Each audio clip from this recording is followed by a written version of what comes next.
ಶಾಲೆಯ ಕೊಠಡಿಯ ಒಳಗೆ ಕುಸಿದು ಬಿದ್ದು ವಿದ್ಯಾರ್ಥಿ ಸಾವನ್ನಪ್ಪಿದ್ದಾನೆ. 12 ವರ್ಷದ ಅರ್ಹಾನ್ ಪಾಷಾ ಮೃತಪಟ್ಟಿರುವಂತಹ ವಿದ್ಯಾರ್ಥಿ.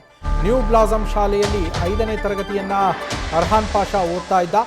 ಬನ್ನೇರುಘಟ್ಟ ರಸ್ತೆಯಲ್ಲಿ ಇರುವಂತಹ ವೀವರ್ಸ್ ಕಾಲೋನಿಯಲ್ಲಿ ಈ ಶಾಲೆ ಇರುವಂಥದ್ದು. ನ್ಯೂ ಬ್ಲಾಸಮ್ ಸ್ಕೂಲ್ ಏನಿದೆ ಇದು ವೀವರ್ಸ್ ಕಾಲೋನಿಯಲ್ಲಿದೆ. ಇದೇ ಜೂನ್ 10ನೇ ತಾರೀಕು ನಡೆದಿರುವಂತಹ ಘಟನೆ ಇದು. ಈ ಘಟನೆ ತಡವಾಗಿ ಬೆಳಕಿಗೆ ಬಂದಿರುವಂಥದ್ದು.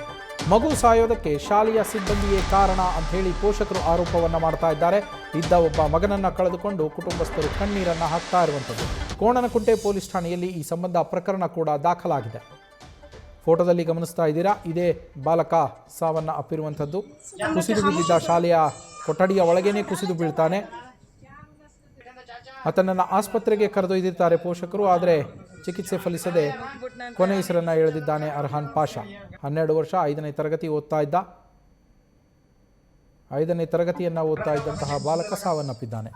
ನಮ್ಮ ಪ್ರತಿನಿಧಿ ಶಿವಕುಮಾರ್ ಲೈವ್ನಲ್ಲಿ ಜಾಯ್ನ್ ಆಗಿದ್ದಾರೆ. ಶಿವಕುಮಾರ್, ಅರ್ಹಾನ್ ಪಾಷಾ ಶಾಲೆಯ ಕೊಠಡಿಯ ಒಳಗೆ ಕುಸಿದು ಬೀಳ್ತಾನೆ. ಆದರೆ ಆಸ್ಪತ್ರೆಗೆ ಕರೆದೊಯ್ಯುವ ಸೌಜನ್ಯವನ್ನು ಆ ಶಾಲೆಯವರು ತೋರಿಸಿಲ್ಲ ಅಂತೇಳಿ ಆರೋಪ ಇದೆ. ಕುಸಿದು ಬಿದ್ದಿದ್ದು ಯಾಕೆ? ಸಾವಿಗೆ ಕಾರಣ ಆಗಿದ್ದು ಏನು ಅಂತೇಳಿ ಮಾಹಿತಿ ಇದೆಯಾ ಶಿವಕುಮಾರ್?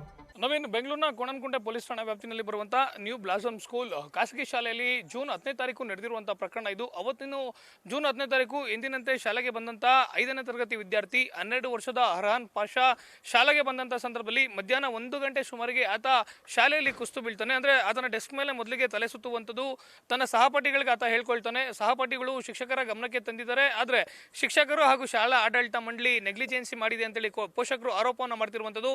ಮಗು ಶಾಲೆ ಕ್ಲಾಸ್ ರೂಮ್ ನಲ್ಲಿ ಪ್ರಜ್ಞೆ ತಪ್ಪಿ ಬಿದ್ದು ಸರಿಸುಮಾರು 45 ನಿಮಿಷಗಳ ಕಾಲ ಕ್ಲಾಸ್ ರೂಮ್ ನಲ್ಲೇ ಮಗುವನ್ನ ಇಟ್ಕೊಂಡಿರುವಂಥದ್ದು.